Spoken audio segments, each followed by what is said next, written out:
आज हम एक बहुत ही अनोखे लेक्चर डेमोन्स्ट्रेशन की गहराई में उतरने वाले हैं। हाँ, जो उत्तर प्रदेश के प्रतापगढ़ जिले में हुआ था। सही कहा, कुंडा में कृपालु महिला महाविद्यालय की करीब 100 छात्राओं के लिए। और ये कोई आम साइंस लेक्चर नहीं था, इसे डॉक्टर धनंजय गद्रे ने दिया था। और कमाल की बात यह है कि उन्होंने इस पूरी बातचीत को रिकॉर्ड किया। रिकॉर्ड किया?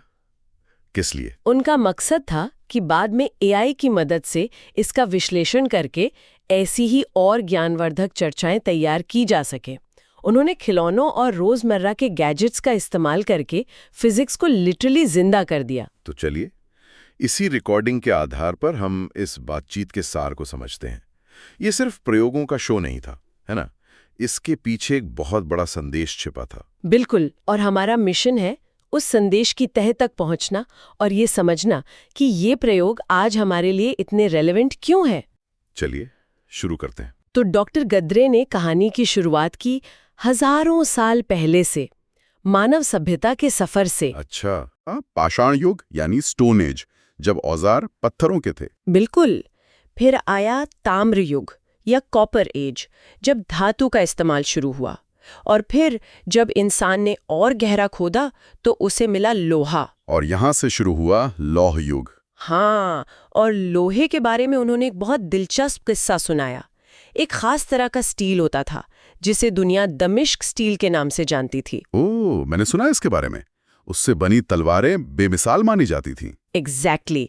आमतौर पर माना जाता है कि ये तकनीक सीरिया के दमिश्क शहर से आई। लेकिन डॉक्टर गद्रे ने बताया कि इसकी जड़ें असल में भारत में थीं। अरे वाह, इसका कोई सबूत है? सबसे बड़ा सबूत दिल्ली का लौह स्तंभ है। 1600 साल से भी ज्यादा पुराना, खुले आसमान के नीचे खड़ा है। और आज तक उस पर जंग नहीं लगा? ये तो कमाल है। उस जमाने की भारतीय मेटलर्जी का एक जीता जागता प्रमाण। सही कहा। और इस सफर को तेजी से आगे बढ़ाते हुए वो लौह युग के बाद आए प्लास्टिक युग पर और फिर सेमीकंडक्टर युग पर, जिसने हमें ट्रांजिस्टर्स और इंटीग्रेटेड सर्किट दिए। और आज हम एआई के युग में हैं, जिसकी पूरी बुनियाद इन्हीं सेमीकंडक्टर्स पर टिकी है। यहीं पर उन्होंने एक बहुत बहुत जरूरी बात कही, जो शायद उन छात्राओं के लिए सबसे अहम सलाह थी। हाँ, उन्होंने कहा कि आज के जमाने में कोई भी कॉम्प्लेक्स चीज बनाने के लिए, चाहे वो रॉकेट हो या घर की वॉशिंग मशीन, 3 फील्ड्स का ज्ञान एक साथ लगता है: मैकेनिकल, इलेक्ट्रॉनिक्स और कंप्यूटर इंजीनियरिंग। और इन तीनों की नींव, इन सब का आधार भौतिकी यानी फिजिक्स है। फिजिक्स के सिद्धांतों को समझे बिना आप इनमें से किसी भी फील्ड में आगे नहीं बढ़ सकते। बिल्कुल। और इसी फिजिक्स को किताबों से निकालकर असल जिंदगी में दिखाने के लिए उन्होंने कुछ प्रयोग शुरू किए। पहला प्रयोग था मैग्नेटिक ब्रेकिंग का। उन्होंने 3 ट्यूब्स ली, एक प्लास्टिक, एक तांबा और एक एल्यूमिनियम, और साथ में एक बहुत शक्तिशाली चुंबक। तो जब उन्होंने चुंबक को प्लास्टिक के ट्यूब से गिराया, वो तो मतलब खटाक से नीचे गिर गया, जैसा हम सब सोचेंगे, है ना? हाँ बिल्कुल। लेकिन फिर असली जादू हुआ। जब वही चुंबक तांबे और एल्यूमिनियम की ट्यूब से गिराया गया, वो तो जैसे हवा में तैर रहा था, बहुत धीरे धीरे नीचे आया। और कमाल की बात यह है कि चुंबक इन धातुओं से चिपकता भी नहीं है। तो सवाल यह है कि ऐसा क्यों हुआ? यहाँ पर फिजिक्स के 2 बड़े नियम काम करते हैं, लेंस का नियम और एडी करंट। सुनने में तो ये काफी टेक्निकल लगते हैं। हाँ, पर इसे समझने का एक बहुत सीधा साधा तरीका है। कुदरत को बदलाव पसंद नहीं है। अच्छा। वो हमेशा किसी भी बदलाव का विरोध करती है। जब चुंबक तांबे की ट्यूब के अंदर गिरता है तो उसका बदलता हुआ चुंबकीय क्षेत्र तांबे के लिए एक खतरे जैसा है। तो तांबा अपनी रक्षा के लिए उस बदलाव का विरोध करता है। एग्जैक्टली। वो खुद एक उल्टा चुंबकीय क्षेत्र बना लेता है। मतलब एक चुंबक के जवाब में तांबे की ट्यूब खुद एक अस्थायी चुंबक बन जाती है। बिल्कुल। और ये चुंबकीय क्षेत्र बनाने के लिए उसे अपने अंदर बिजली के छोटे छोटे भंवर या व्हर्लपूल्स बनाने पड़ते हैं। इन्हीं भंवरों को एडी करंट कहते हैं। हाँ, ये बिल्कुल वैसा है जैसे आप किसी को धक्का दें और वो आपको वापस धकेलने की पूरी कोशिश करे। इसी धक्का मुक्की की वजह से चुंबक की रफ्तार धीमी हो जाती है। और ये सिर्फ एक मजेदार क्लासरूम ट्रिक नहीं है, इसका असल दुनिया में इस्तेमाल होता है। हाँ, जापान की बुलेट ट्रेन और दुनिया की सबसे तेज मैगलेव ट्रेनों में इसी सिद्धांत पर आधारित ब्रेक लगे होते हैं। अच्छा, वो कैसे काम करते हैं? जब ट्रेन को रोकना होता है तो पहियों के पास लगे इलेक्ट्रोमैग्नेट को चालू कर दिया जाता है, जो पहियों में जबरदस्त एडी करंट पैदा करके ट्रेन को बिना घिसे बहुत स्मूथली धीमा कर देते हैं। तो ये तो हुआ चुंबक के जरिए किसी चीज को रोकने का विज्ञान। लेकिन क्या इसी विज्ञान का इस्तेमाल कुछ चलाने के लिए भी हो सकता है? मतलब बिना किसी बैटरी के? बिल्कुल हो सकता है। और यही डॉक्टर गद्रे का अगला प्रदर्शन था जिसने सबको हैरान कर दिया। क्या था वो? एक ऐसा टीवी रिमोट जिसमें बैटरी ही नहीं लगती। उन्होंने ये 2007 में बनाया था और वो आज भी काम करता है बिना बैटरी के। ये कैसे मुमकिन है? रिमोट को चलाने के लिए पावर कहाँ से आती है? ये फैराडे के नियम पर काम करता है, जो मैग्नेटिक ब्रेकिंग वाले सिद्धांत का ठीक उल्टा है। उल्टा कैसे?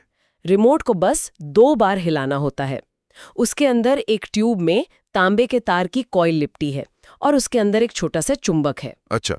जब हम उसे हिलाते हैं तो चुंबक कॉइल के अंदर से तेजी से गुजरता है और फैराडे का नियम कहता है कि जब भी किसी तार के पास चुंबकीय क्षेत्र बदलता है तो उस तार में बिजली पैदा हो जाती है। तो हर बार हिलाने पर हम असल में बिजली पैदा कर रहे हैं। बिल्कुल।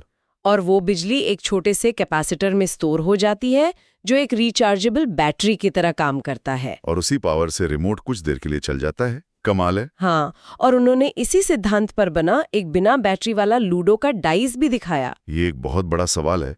अगर ये टेक्नोलॉजी 2007 से मौजूद है तो आज भी हमारे रिमोट में बैटरी क्यों लग रही है?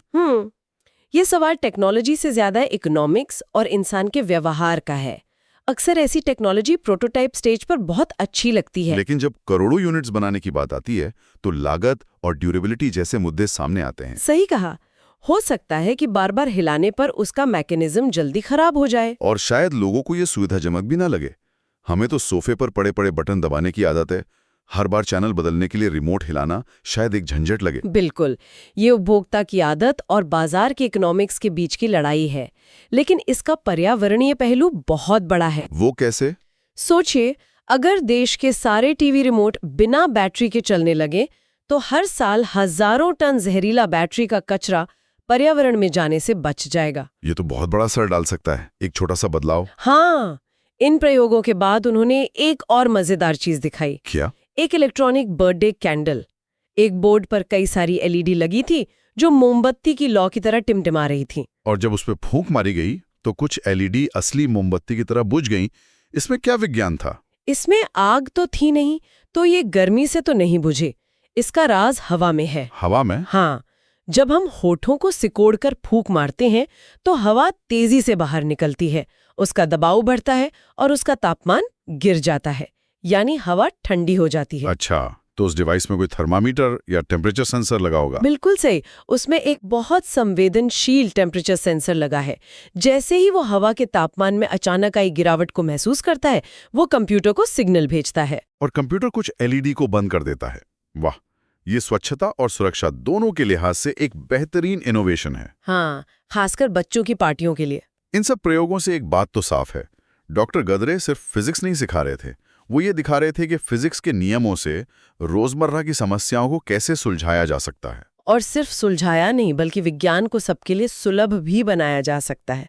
उनका अगला प्रदर्शन इसी बारे में था। समावेशी विज्ञान। हाँ, उन्होंने दृष्टिबाधित छात्रों के लिए बनाए गए कुछ उपकरण दिखाए। जैसे कि एक टॉकिंग थर्मामीटर। बिल्कुल, अगर कोई छात्र देख नहीं सकता तो भी वो उबलते पानी का तापमान मापकर न्यूटन के कूलिंग के नियम का प्रयोग कर सकता है, क्योंकि डिवाइस तापमान बोलकर बता देगा। और एक टॉकिंग मैग्नेटिक सेंसर भी था, है ना? हाँ, जो बोलकर बताता है कि चुंबक का नॉर्थ पोल कौन सा है और साउथ पोल कौन सा है। ये इस बात का बेहतरीन उदाहरण है कि सही तकनीक की मदद से विज्ञान के दरवाजे हर किसी के लिए खोले जा सकते हैं। ये सिर्फ उपकरण नहीं है, ये आत्मविश्वास देने वाले टूल हैं। सही कहा।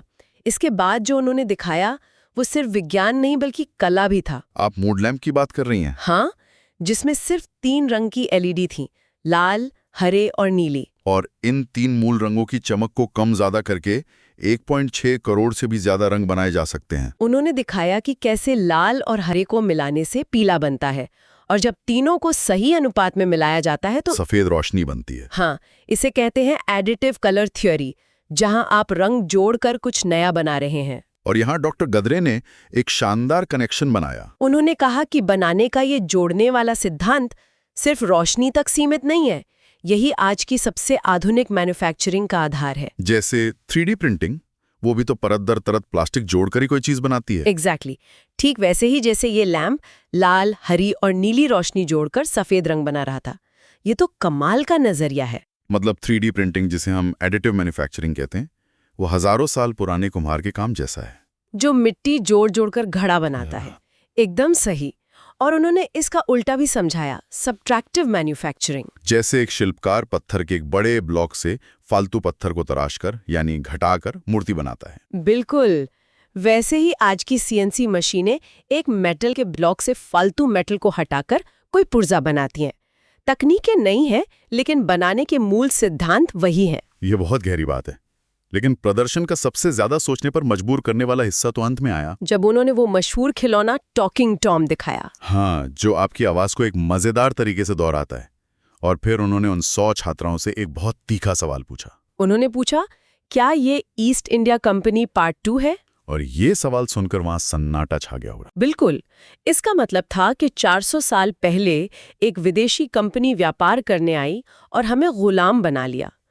आज भी विदेशी कंपनियां अपने खिलौने, अपने गैजेट्स, अपने ऐप्स लेकर आ रही हैं। और हम सिर्फ उनके उपभोक्ता, उनके कस्टमर बनकर रह गए हैं। ये एक असहज करने वाला सच है। हम इस बात का जश्न मनाते हैं कि दुनिया की सबसे बड़ी कंपनियों के CEO भारतीय हैं, लेकिन वो कंपनियां भारत में नहीं हैं। वो इनोवेशन भारत में नहीं हो रहा है। क्या हम सिर्फ इस्तेमाल करना जानते हैं, बनाना नहीं? और इसी असहज माहौल में डॉक्टर गद्रे ने इसका जवाब दिया। उन्होंने सिर्फ सवाल नहीं उठाया, बल्कि समाधान भी दिखाया। उन्होंने अपने छात्रों द्वारा बनाया हुआ एक वैसा ही खिलौना दिखाया। हाँ, जो टॉकिंग टॉम जैसे ही काम कर रहा था। और इससे उन्होंने ये साबित किया कि भारत में प्रतिभा की कोई कमी नहीं है। कमी है तो सिर्फ आत्मविश्वास की, उस माहौल की जो उन्हें अपने देश में रहकर इनोवेशन करने के लिए प्रोत्साहित करे। बिल्कुल। और उन्होंने अपनी बात एक और उदाहरण से साबित की, जब उनका एक लेजर गन वाला प्रयोग ठीक से नहीं चला। हाँ, और ये किसी भी लाइव डेमो का सबसे बड़ा डर होता है। लेकिन उन्होंने उस असफलता को भी एक सीख बना दिया। उन्होंने छात्रों को मर्फी के नियम के बारे में बताया। ये एक मजाकिया नियम है जो कहता है अगर कोई चीज खराब हो सकती है तो वो जरूर होगी, और खासकर तब जब आपको उसकी सबसे ज्यादा जरूरत हो। हम सबने इसे अनुभव किया है ना? बिल्कुल। जिस दिन आप अपनी सबसे जरूरी फाइल लाना भूलते हैं, उसी दिन आपका बॉस मीटिंग में होता है। ये वही नियम है। ये असफलता को स्वीकार करने और उससे सीखने का एक बहुत महत्वपूर्ण सबक था। तो कुल मिलाकर डॉक्टर गद्रे का यह सत्र सिर्फ विज्ञान के प्रयोगों का प्रदर्शन नहीं था। ये नवाचार, आत्मनिर्भरता और विज्ञान को किताबों से निकालकर असल जिंदगी में लाने का एक शक्तिशाली संदेश था। उन्होंने सिर्फ ये नहीं दिखाया कि क्या होता है, बल्कि ये भी समझाया कि क्यों होता है, और सबसे जरूरी, हम उस ज्ञान से क्या बना सकते हैं। बिल्कुल। और उन्होंने सिर्फ बातें नहीं की, उन्होंने उन छात्राओं से वादा किया कि वे दोबारा आकर उन्हें आर्डुइनो जैसे छोटे कंप्यूटर पर प्रोग्रामिंग सिखाएंगे। और उन्हें पाइथन जैसी प्रोग्रामिंग भाषा सीखने के लिए भी प्रोत्साहित किया। ये सिर्फ प्रेरणा नहीं, बल्कि एक्शन का भी आह्वान था। हाँ, तो ये पूरी बातचीत एक अंतिम विचार के साथ समाप्त होती है, जो उन छात्राओं के लिए और हम सब के लिए भी है, कि असली प्रगति विदेशी तकनीक का उपभोग करने या उसके नए मॉडल खरीदने में नहीं है, बल्कि उसके पीछे के मूल सिद्धांतों को समझकर ये पूछने में है कि मैं इससे क्या नया बना सकता हूँ। मैं भारत की समस्याओं को सुलझाने के लिए इसका इस्तेमाल कैसे कर सकता हूँ।